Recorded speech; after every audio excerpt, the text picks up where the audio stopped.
Sir, जैसा कि आपने अभी बताया कि जहाँ तक भूत प्रेत को महसूस करने वाला मसला है तो लोगों को साइकेट्रिस्ट के पास जाना चाहिए।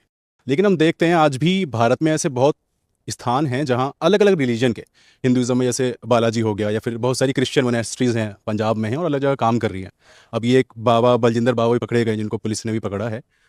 तो बहुत से लोग इसके असरदार होने का दावा भी करते हैं।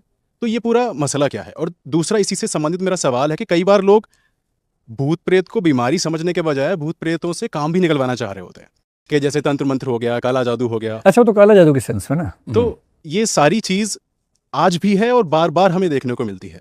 तो इस पे आपके क्या विचार? दो तीन बातें हैं। एक तो ये, एक फिल्म मैंने देखी थी, क्या नाम था, भूतनाथ था, पता नहीं क्या नाम था। अमिताभ बच्चन बनी। हाँ, अमिताभ बच्चन, जिसमें जिसमें बड़ा अच्छा भूत था। तो भूत बुरे क्यों होते हैं? भूत अच्छे भी तो हो सकते हैं। एक तो भूतों का इमेज मेक ओवर करने की जरूरत है। भूतों को लेकर नेगेटिविटी बहुत ज्यादा है। वहां भूत का मतलब है कि दादाजी की मृत्यु हो गई है और दादाजी उसके बाद भी अपने पोते से मिलने के लिए आते हैं, एक आत्मा के रूप में आते हैं। तो भूत में विश्वास करें अविश्वास करें बात की बात है, कम से कम इमेज तो ठीक रखो, केवल खराबी क्यों करना है। भूतों से काम निकलवाने की जहां तक बात है, वो ब्लैक मैजिक, तंत्र मंत्र में अक्सर होता है कि हम किसी को परेशान करने के लिए उसके ऊपर भूत प्रेत का साया, डायन, वो सब करते हैं। सोर्सरी, ब्लैक मैजिक, विच क्राफ्ट बोलते हैं जिसको। दुनिया भर में ऐसा चलता है, स्पेशली ट्राइबल और विलेज वाले एरियाज में ऐसा दिखता है। आपका जो मूल सवाल है कि किसी के ऊपर भूत प्रेत था, वो किसी मंदिर में या किसी मस्जिद में या किसी क्रिश्चियन मिनिस्ट्री में गया, पंजाब में या साउथ इंडिया में, और ऐसे वीडियोस आपने देखे हैं कि वो ठीक भी हो गया है। बल्कि अगर आप किसी ऐसी जगह जाएंगे तो आप पाएंगे कि वहाँ बहुत सारे लोग अजीब सी हरकत कर रहे हैं, उसके बाद अचानक रिलीफ मिल गया, उनको ठीक होते हुए दिखते हैं। तो ऐसा क्यों होता है? इसके पीछे दो फैक्टर्स हैं। सबसे पहली बात, ये नहीं कहना है कि सब झूठ है, ये एक्टिंग चल रही है। आज से 5 साल पहले तक मेरी राय ये थी कि सिर्फ एक्टिंग चलती है, ऐसा कुछ नहीं होता है। फिर जब इसको मैंने थोड़ा स्टडी करना शुरू किया, न्यूरो साइंस को थोड़ा पढ़ना शुरू किया, तो मैंने देखा कि कुछ लोगों ने भारत में, कुछ लोगों ने भारत के बाहर इस पर खूब रिसर्च की है। भारत के जो सबसे अच्छे साइकेट्रिस्ट हुए उनमें से एक हैं सुधीर कक्कड़। तो डॉक्टर सुधीर कक्कड़ ने एक पूरी किताब इसी पे लिखी है। उसका नाम है शामन्स, मिस्टिक्स एंड डॉक्टर्स, इस नाम से किताब है उनकी। उन्होंने क्या किया कि जैसे बालाजी की बात आपने की, उस पर भी स्टडी की। ऐसे ही एक दरगाह है जहाँ पर बहुत सारे मुस्लिम लोग जाते हैं ठीक होने के लिए, उसको भी स्टडी किया। ऐसे बहुत सारे प्लेसेस स्टडी किया कि उसका क्या इम्पैक्ट होता है। जो उनके रिजल्ट्स हैं वो बहुत इंटरेस्टिंग हैं। ऐसे ही निमहांस आपने सुना होगा, बेंगलोर में जो है, वो भारत का सबसे अग्रणी संस्थान है मेंटल हेल्थ पे स्टडी करने वाला। उसने भी रिसर्च की है। वहाँ के एक डॉक्टर, मेरे ख्याल से उनका नाम डॉक्टर देवा है, उनकी रिसर्च काफ़ी पॉपुलर है जो इसी विषय पर उन्होंने की है। अगर आप इन सबको पढ़ेंगे तो सही रिजल्ट आपको मिलेगा। जैसे कक्कड़ साहब ने ये कहा कि हम इन सबको अंधविश्वास नहीं मानेंगे, इन सबको हम कहेंगे कि जैसे ऑपरेशन थिएटर होता है वैसे एक साइकोलॉजिकल थिएटर है। उन्होंने शब्द दिया साइकोलॉजिकल थिएटर, और एक कल्चरल मेडिसिन है। क्योंकि ध्यान रखना है, आज तो हम बड़े शहरों में हैं, न्यूरो साइंस है, साइकेट्री हमारे पास है। ये मुश्किल से पिछले 50 साल की बात भारत में है, दुनिया में 100 साल की बात है। दुनिया के बहुत सारे इलाकों में, शहरों में भी और गाँवों में तो हर जगह आज तक साइकेट्री नहीं है, न्यूरो साइंस नहीं है। लोग बीमार हमेशा से होते आए हैं। तो हर संस्कृति ने अपने अपने तरीके से इलाज ढूंढे। इसलिए कक्कड़ साहब ने कहा कि कल्चरल मेडिसिन है। अगर आप ट्राइबल स्टडीज पढ़ेंगे तो वहाँ एक कॉन्सेप्ट है ट्राइबल मेडिसिन। हर ट्राइब ने बीमारियों के लिए इलाज ढूंढे हुए अपने अपने, वो ट्राइबल मेडिसिन है। वो शहरों पे अप्लाई नहीं हो रही है, पर ट्राइब के लोगों में अप्लाई हो रही है किसी न किसी मात्रा में। उसमें होता क्या है? उसमें होता यह कि मान लीजिए एक आदमी को लगता है कि उसके ऊपर भूत का साया है। मैं फिर से कह रहा हूं कि उस व्यक्ति की मनोदशा सच में चिंताजनक है, वो परेशान है, वो मेंटली ठीक नहीं है। और क्योंकि उसको भूत के बारे में बचपन से पता है, उसको ये महसूस हो रहा है कि उसके ऊपर भूत हावी हो गया है। वो झूठ नहीं बोल रहा है, एक्टिंग नहीं कर रहा है, वो वहां पर गया। उसको कई लोगों ने ये कह रखा है कि भैया कितना ही बड़ा भूत हो, जैसे आप इस दरगाह में या इस मंदिर में या इस क्रिश्चियन मिनिस्ट्री में पहुंचेंगे, वहां जो बाबा हैं ठीक कर ही देंगे उसको। ये उसके मन में बार बार बैठा हुआ है, विश्वास है। इस विश्वास को बोलते हैं प्लेसिबो। और प्लेसिबो का मतलब है क्योंकि मुझे विश्वास था कि मैं इस दवाई से या इस डॉक्टर से ठीक हो जाऊंगा, मैं उसके पास जाके सच में ठीक हो जाऊंगा। इसको मनोविज्ञान में, मतलब मेडिकल साइंस में, प्लेसिबो कहते हैं। इसका उल्टा होता है नोसिबो।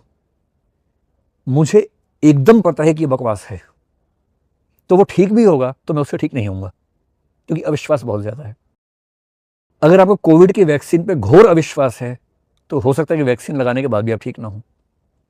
अगर आपको पूरा भरोसा है कोविड वैक्सीन से ठीक हो ही जाऊंगा, तो हो सकता है कि वैक्सीन में पानी डाल लगा देंगे आपको तो भी आप ठीक हो जाएंगे, क्योंकि भरोसा था आपको बहुत ज़्यादा।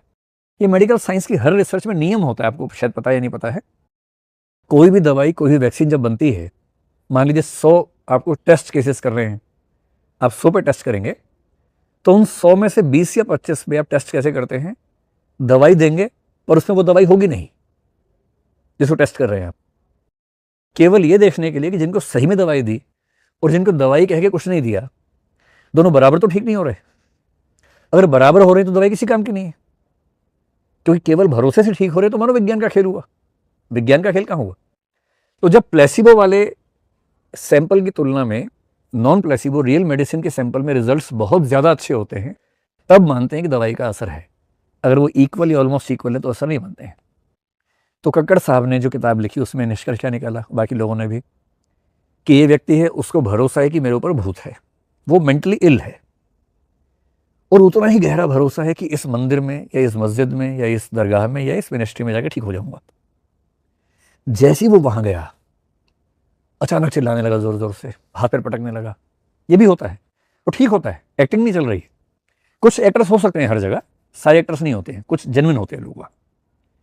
वो वहां जाते क्यों ऐसे करने लगता है, क्योंकि वहां जाते ही उसके कंट्रोल्स खत्म हो जाते हैं, उसको ये भरोसा है कि मैं ठीक होने वाला हूं। और विशेष रूप से बहुत सारी महिलाएं जो घरों के अंदर हैं, जिनको एक्सप्रेशन का अधिकार नहीं है। कई लोग इसलिए परेशान हैं कि उनके मन में बहुत कुछ भरा हुआ है, कहीं बोल नहीं पाए जिंदगी में, इतना घुट गए कि बोल नहीं पा रहे हैं। उन्हें केवल कैथारसिस की जरूरत है, यानी अपनी भावनाएं निकालने की जरूरत है। लाइफ इन ए मेट्रो या मेट्रो इन दिनों में आपने देखा हुआ एक सीन दोनों फिल्मों में है कि एक लड़की जो बहुत परेशान है, उसका बॉयफ्रेंड लेके जाता है कि चिल्लाओ जोर से, और चिल्लाने से रिलीफ मिल गया। इसको कैथारसिस कहते हैं कि मन फ्री हो गया। अब ये जैसे ही वहां गए, अच्छा जिस महिला को घर के अंदर चिल्लाना अलाउड नहीं है, यहाँ अलाउड है, क्योंकि यहाँ पर तो झाड़ फूंक चल रही है और ओझा के हाथ में झाड़ू है। अगर उसके सास ससुर ने बोला कि चिल्ला क्यों रही है, वो उनको भी टांग देगा साथ में, तो वहां सब खौफ में है।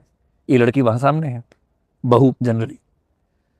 अब ये वहां चिल्ला के अपनी बात कर रही है, सामने वाले व्यक्ति पे भरोसा है, वो साथ में चिल्ला रहा है, वो उसको कह रहा है कि भूत निकल बाहर, निकल बाहर। ये इतनी उसमें तल्लीन हो गई है कि जोर से चिल्ला रही है, पागलों की तरह हाथ पैर मार रही है। इसकी एक व्याख्या है प्लेसिबो, एक व्याख्या है विरेचन या कैथारसिस, की जो भाव दबे हुए थे बाहर निकल गए। एक व्याख्या है ट्रांस। अब बहुत सारे लोग हैं, सब एक ऐसी हरकत कर रहे हैं, एक खास किस्म का मंत्रोच्चारण चल रहा है बहुत तेज आवाज में। वो आवाज, वो फ्लो ऐसा है कि उसमें दिमाग डूबने लगता है, क्रिटिकल थिंकिंग खत्म होने लगती है। उस समय सामने वाले व्यक्ति जो कहता है हम पे असर बहुत गहरा पड़ता है, हम वैसा ही करते जैसा कह रहे हैं, और थोड़ी देर में ऐसा रियलाइजेशन होता है कि हम ठीक हो गए हैं। एकदम सही बात है, लेकिन लगभग सभी केसेस में ये ठीक होने का एहसास टेम्परेरी होता है। आपको वहां लग रहा है ठीक हो गए, एक दबाव भी होता है कि यहां पूरी दुनिया ठीक हो गई, मैं क्यों नहीं ठीक हो रहा।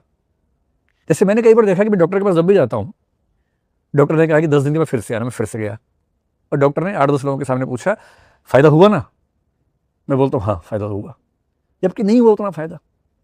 एक दबाव सा होता है कि आपके मुंह से निकलता है हाँ फायदा हुआ, क्योंकि वो एक ऐसा माहौल है जहां आप थोड़ा सा पॉजिटिव राय देंगे, ये आपके ऊपर एक मानसिक दबाव रहता है। उस माहौल में सब पे दबाव है, फायदा हुआ भी है। चिल्लाने से, मन की बात निकल जाने से रिलीफ बड़ा गहरा मिला है, थकान सी दूर हो गई है। अभी व्यक्ति पेरेंट्स के साथ, परिवार के साथ घर जा रहा है, गहरी नींद में चला गया है, क्योंकि ट्रांस जैसी अवस्थाओं पर नींद बड़ी गहरी आती है। अभी व्यक्ति एक दिन बढ़िया से सोया, उसके बाद उठा, पहले की तुलना में काफी ठीक है, लेकिन 5 दिन 10 दिन होते होते फिर से वो चीजें होनी शुरू होती है। उस लेवल पर आने में टाइम लगता है, और एक समय का वो लेवल भी आता है, फिर लेके जाना पड़ता है, क्योंकि विश्वास है ही, वहां गए फिर से वो सब हुआ, फिर थोड़ा सा रिलीफ हुआ। ऐसे केसेस निमहांस को, कक्कड़ साहब को भी बहुत कम या नहीं के बराबर मिले जहां परमानेंट रिलीफ हुआ। और टेम्परेरी रिलीफ की वजह प्लेसिबो ज्यादा है और विरेचन कैथारसिस ज्यादा है। ट्रांस की अवस्था, हिप्नोसिस जिसको बोलते हैं, हिप्नोसिस का मतलब है कि दिमाग किसी के कंट्रोल में आपके है और उसने आपको कहा कि तुम ठीक हो गए, भूत निकाल दिया मैंने बाहर। जैसे ही उसने कहा कि तुम्हारा भूत ये निकाला, बाहर हो गया, कुछ बाहर नहीं हुआ। पर इसको इतना भरोसा इस व्यक्ति पे है कि इसको लग गया कि बाहर हो गया भूत, निकला कुछ नहीं है। पर क्योंकि इस व्यक्ति को भरोसा था कि मुझ पे भूत है और ये व्यक्ति भूत निकाल सकता है और उसे निकाल दिया है, इसको लग रहा है कि मैं फ्री हो गया, अब 5 दिन 10 दिन एकदम ठीक रहेगा, धीरे धीरे फिर हो सकता है कि परेशानी हो। इसलिए ये ध्यान रखना है कि अब तो न्यूरो साइंस है, साइकेट्री है हमारे पास, जब तक वो नहीं था तब तक इन्हीं लोगों ने गाँवों के अंदर, ट्राइबल पॉपुलेशन में, रिलीजियस पॉपुलेशन में लोगों को राहत दी है। तो एक सिरे से खारिज कर देना ठीक नहीं है, लेकिन हाँ, आज के ज़माने में जब हम पता लगी गया है कि क्या क्या दिक्कत हो रही है, जब पता है कि मेडिसिन क्या हैं, तो मेडिसिन बन गई हैं। अब लगभग हर मेंटल डिसऑर्डर के लिए मेडिसिन हैं हमारे पास, रिलीफ मिलता है। तो ज़्यादा अच्छा है कि अब लोग जाएं डॉक्टर के पास। और झाड़ फूंक में दिक्कत ये भी है कि कभी कभी झाड़ फूंक करते करते असली ट्रीटमेंट में देर हो जाती है, और जब आप पहुंचते हैं असली ट्रीटमेंट के लिए तब तक इलाज करना संभव नहीं बचता है। इसलिए उनका महत्व है कल्चरल मेडिसिन के रूप में, लेकिन आप उस भरोसे रहें, ये ठीक नहीं है, अच्छा नहीं है।